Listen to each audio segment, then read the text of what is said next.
आप लोगों को पता होगा डॉक्टर डीजीएस दीनाकरन जी के बारे में, जो पृथ्वी पर अपना जीवन समाप्त तो कर चुके हैं, लेकिन जब वो जीवित थे उस समय उनका रिश्ता प्रभु के साथ बहुत घनिष्ठ था। प्रभु उनको टाइम टू टाइम आत्मा में स्वर्ग में ले जाया करता था। आपको पता होगा एक पुस्तक है जिसका नाम है स्वर्गीय अंतर्दृष्टि, स्वर्ग की अंतर्दृष्टि। अगर आप चाहो तो उसको गूगल पे सर्च कर सकते हो, इसको परचेज भी कर सकते हो, उसको मंगा भी सकते हो, उसको पढ़ भी सकते हो। इसमें सारी बातें वचन के द्वारा और आत्मा की गहराई में अनुभव के तौर पर है। प्रभु के दास डीजीएस दीनाकरन जी ने खुद अनुभव किए हैं। उनकी आत्मा को स्वर्ग में लेकर गया परमेश्वर। उनको जब वो प्रार्थना में बैठते थे तो उनको परमेश्वर उनकी आत्मा को स्वर्ग में उठाता था। कई बार वो आमने सामने बात करते थे यीशु मसीह से। कई बार उन्होंने परमेश्वर को देखा, कई बार उन्होंने यीशु मसीह को देखा, यीशु मसीह के व्यवहार को, चरित्र को, कामों को देखा। उन्होंने यीशु मसीह से बात की और भी बहुत सारी ऐसी चीज़ें। शायद ऐसा हो सकता है कि आप लोगों को ये चीज़ें नहीं पता है, तो हो सकता है शायद क्या पता आपका इन बातों पर भरोसा बहुत कम हो, लेकिन ये हकीकत है।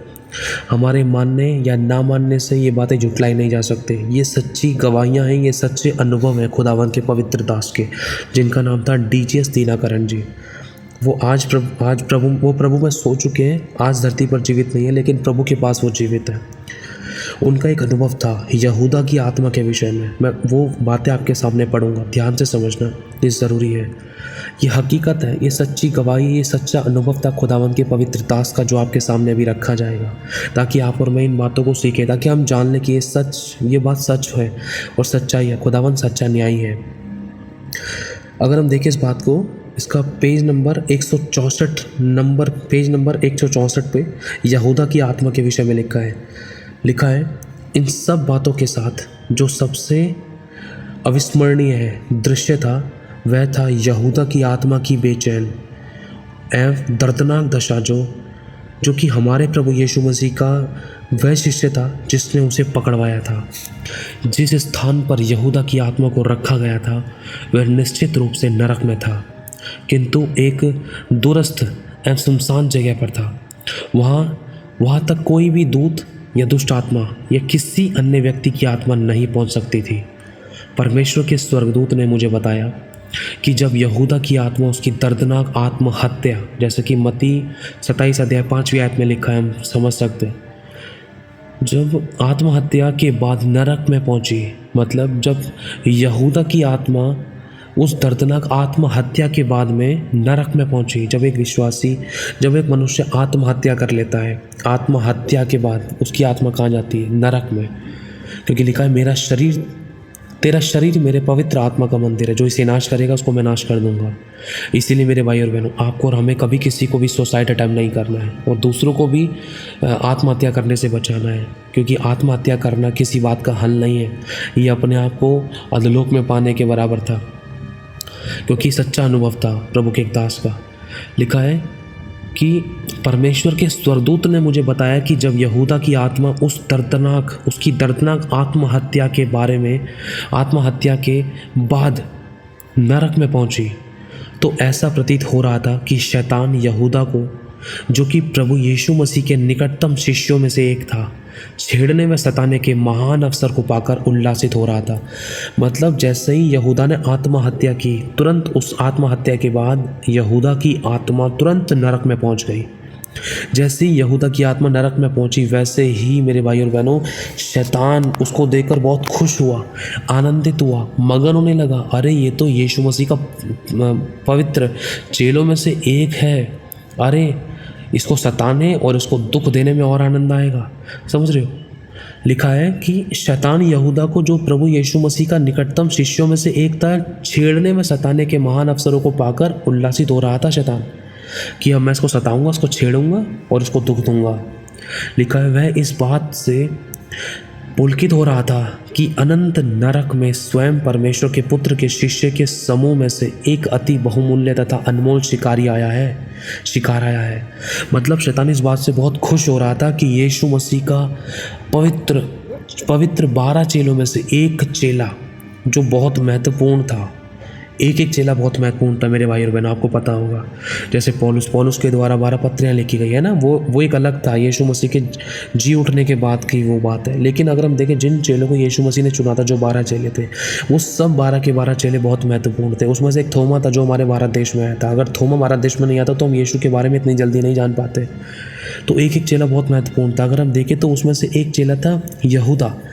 इस यहूदा को देखकर शैतान की ये नरक में आया है, इसकी आत्मा को स्वीकार नहीं किया जा सकता स्वर्ग में। क्यों? क्योंकि इसने जो पाप किया है, उस गलती की वजह से, इसने जो आत्महत्या की है उस पाप की वजह से, इसने जो यीशु को पकड़वाया उस गलती, पाप, गुनाह, अपराध, धर्म की वजह से इसकी आत्मा को नरक में आना पड़ा। और इस बात की वजह से शैतान बहुत खुश और आनंदित होने लगा कि नरक में स्वयं परमेश्वर के पुत्र के शिष्यों में से एक शिष्य आ चुका है भाई। फिर भी परमेश्वर के स्वर्गदूत ने मुझे बताया कि प्रभु यीशु मसीह ने शैतान को कठोर निर्देश दे दिए थे। मतलब खुदा बाप परमेश्वर ने शैतान को कठोर चेतावनियाँ दे दी थी। देख, ध्यान से सुन ले शैतान, मेरी बात को कान खोल के सुन। यहूदा भी मेरा पतित चेला है, शिष्य है, उसे तेरे द्वारा धोखा दिया गया है। शैतान सुन ध्यान से, शैतान उसे तेरे द्वारा धोखा दिलवाया गया था कि वह मुझे पकड़वा दे, इसलिए तू उसके लहू से पूरी तरह से मुक्त नहीं हुआ है।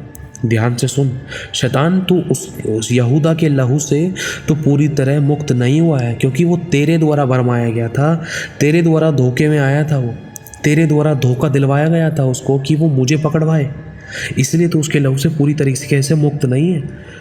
तो उसकी आत्मा को नरक के सारे सताव के स्थान से अलग रखना।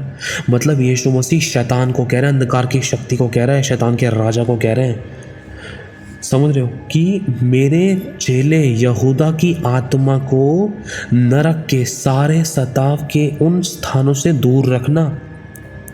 ना तो तू और ना तेरे दूत कभी उसके पास जाने ना पाए और ना ही उसे सता सके। वो मेरा चेला है, वह एक सुनसान जगह पर रखी जाएगी। मतलब वो आत्मा, यहूदा की आत्मा सुनसान जगह पर रखी जाएगी, जहाँ पर ना तो तू जा पाएगा शैतान, और ना ही तेरे दूत कभी जाकर ना तो उसको सता सकेंगे, ना तो तेरे दूत कभी जा सकेंगे। उसको ऐसी जगह पर रखना है, उसको सताना नहीं है। वो मेरा चेला है।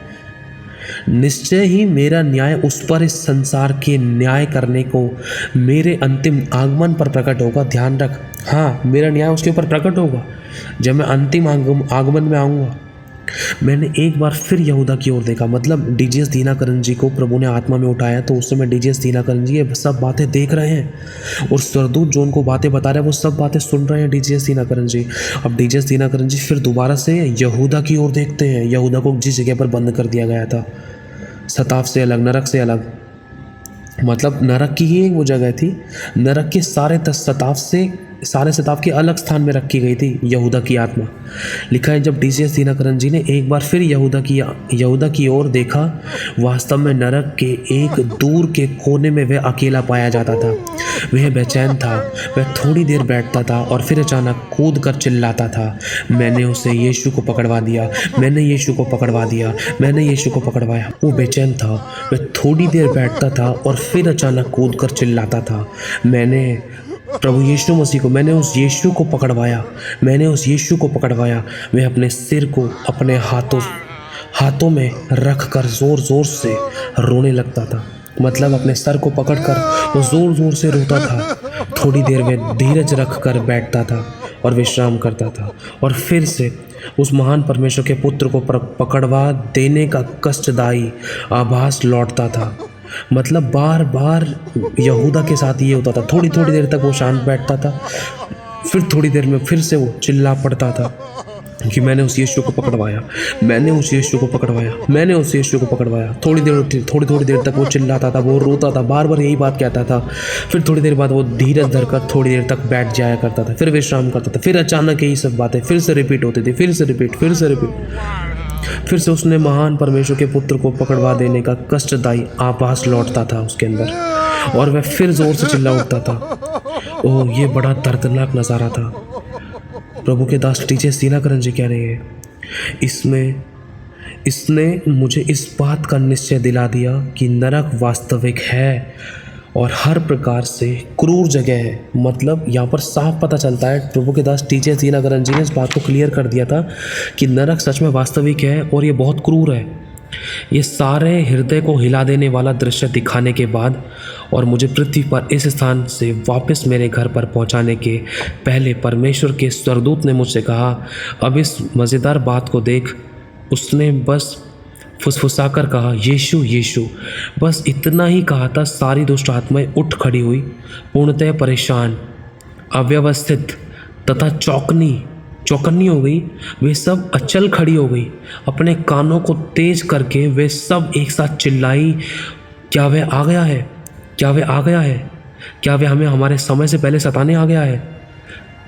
मेरे भाई और बहनों, ये हकीकत है। जो बात आपको बताने की थी वो यही थी। इसमें मतलब स्वर्गदूत ने एक और दृश्य दिखाया, वापस प्रभु के साथ डीजे दीनाकरण जी को वापस उनके घर, उनकी आत्मा को वापस घर पे पहुंचाने से पहले कि डीजे दीनाकरण जी देखो, मैं आपको एक चीज़ और दिखाना चाहता हूँ। देखो, एक आनंदमय चीज़, बहुत मतलब बहुत ऐसा दृश्य है जो मतलब हृदय को हिला देने वाला दृश्य था और बहुत मज़ेदार भी था, आनंदमय भी था। किसके लिए? डीजे दीनाकरण जी के लिए आनंदमय इसलिए था क्योंकि दुष्ट आत्माएं डर रही थी, चिल्ला रही थी। स्वर्गदूत ने वहाँ पर सिर्फ हल्की सी फुसफुसाने की आवाज़ से कहा था, यीशु यीशु। इतने में दुष्ट आत्माएं चिल्लाने लगी, अरे क्या यीशु आ गया है? यीशु आ गया है? क्या वो हमें नाश करने के लिए आ गया है? समय से पहले नाश करने के लिए आ गया। वो चिल्लाहट मच गई उनके बीच में, सारी दुष्ट आत्माएं चिल्लाने लगी, सारी सुट पड़ गई और मतलब सारी हिल गई, सारी की सारी दुष्ट आत्माएं हिल गई। मेरे भाई और बहनों, ये चौंका देने वाला मोमेंट था। मैं एक बार फिर से पढ़ता हूँ। लिखा है, ये सारे हृदय को दहला देने वाले दृश्य दिखाने के बाद और मुझे पृथ्वी पर इस स्थान के से वापस मेरे घर पे पहुंचाने के पहले परमेश्वर के स्वर्गदूत ने मुझसे कहा, देखो अब इस मज़ेदार बात को देखना। उसने फुसफुसाकर कहा, यीशु यीशु। बस इतना ही कहा था कि सारी दुष्ट आत्माएं उठ खड़ी हुई, पूरी तरीके से परेशान और अव्यवस्थित तथा चौकन्नी हो गई। वे सब अचल खड़ी हो गई, तुरंत खड़ी हो गई। अपने कानों को तेज करके वे सब एक साथ चिल्लाई, क्या वो आ गया है? क्या वो आ गया है? क्या वो आ गया है? क्या वह हमें हमारे समय से पहले सताने यहाँ आ गया है? मेरे भाई और बहनों, प्रभु का वचन हमें बताता है कि दुष्ट आत्माएं सताई जाती हैं। हालेलुया।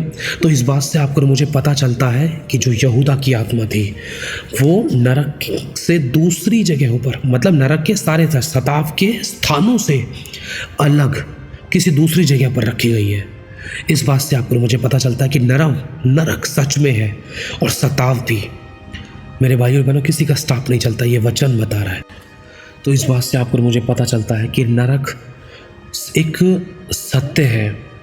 जिस प्रकार से अगर हम ध्यान से देखें, जैसे स्वर्ग के बारे में हम पढ़ते हैं, स्वर्ग सत्य है तो नरक भी सत्य है, क्योंकि नरक के विषय में परमेश्वर ने अपने दास के ऊपर प्रकट किया और इस विषय में हमें मत्ती की पुस्तक में मिलता है, प्रकाशित वाक्य में मिलता है, पुराने नियम में, नए नियम में, अधलोक के बारे में हम जान सकते हैं और भी बहुत कुछ जानने को है। मेरे भाइयों बहनों, ये सत्य है। इसीलिए कभी हमें आत्महत्या नहीं करनी है और दूसरा, जितना हो सके हमें अपनी तरफ से हमें आज्ञा पालन में प्रभु के प्रति चलना है। अगर आप लोग ये पुस्तक पढ़ना चाहते हैं जिसमें से आपको ये पढ़कर बताया गया, तो आप इस लिंक को वीडियो के नीचे डिस्क्रिप्शन में से पा सकते हैं।